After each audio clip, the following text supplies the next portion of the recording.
I must say that I have had a challenge listening to our majority witnesses today. I have worked on immigration issues for the last 20 years of my life. I've been on a domestic violence agency board for many years, and I appreciate the testimony of Ms. Piatti in really trying to set the record straight about exactly why we have a division between federal law enforcement, immigration law enforcement, and, between federal law enforcement and local law enforcement. And there is a very specific reason why there are 600 jurisdictions across the country who have actually said the role of local law enforcement is to enforce public safety, not to get involved in federal immigration laws enforcement. And some people don't realize this, but I think it's worth saying again for anybody who might be watching this hearing, and perhaps some of you on the panel, but our federal immigration system is a civil system. It is not a criminal system. It is a civil system. So when somebody violates immigration laws simply for being here without documented presence, that is a civil offense. It is not a criminal offense.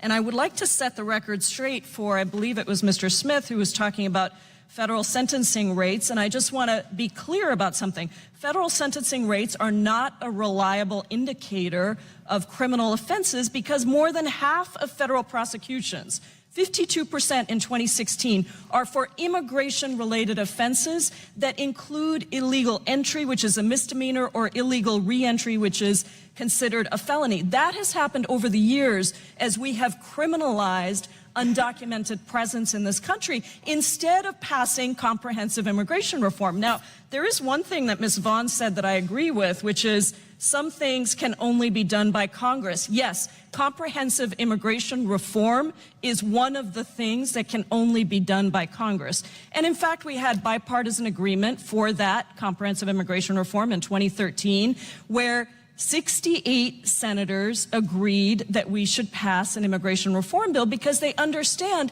the hypocrisy of a country that utilizes the labor of immigrants. If you eat fruits or vegetables, you utilize the labor of immigrants. If you stay in hotel rooms, you utilize the labor of immigrants.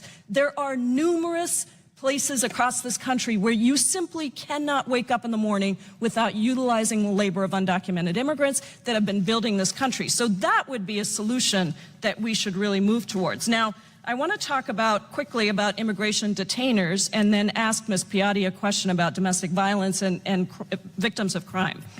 The overwhelming number of sanctuary jurisdictions are not violating the law. Let us be very clear about this. The vast majority of sanctuary policies, if you look at the Constitution in USC 1373, do not prevent citizenship and immigration status information from being shared. And in fact, when we worked on these sanctuary policies in my home state of Washington, my prosecutor, Dan Satterberg, who I'll quote from in a second, as well as our local police chiefs, have been terrific about understanding that their mission is to promote community trust and that they can only do that if they pass policies that ensure that people understand they're not enforcing immigration law, they are trying to protect public safety. And I wanted to read to you what our association, the Major Cities Chiefs Association, stated. Immigration laws are very complex, and the training required to understand them significantly detracts from the core mission of local police to create safe communities.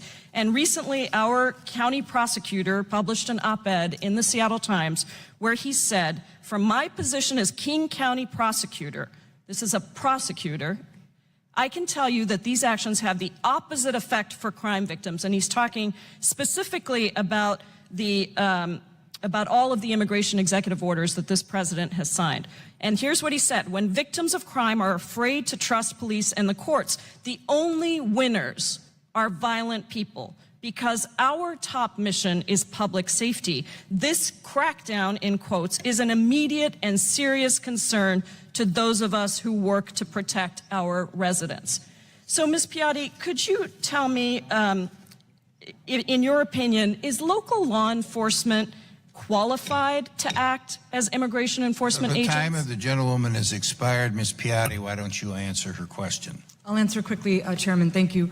I don't believe they are. Thank you, Congresswoman, for asking the question. The immigration code is huge. Some compare it to the tax code in its complexity and diversity of issues it tackles. Just like I wouldn't ask my doctor to fill out my taxes, I don't want the person who's in charge of my safety to be also spending his time worrying about the immigration law. Immigration law should be enforced by the federal government, not by our local police.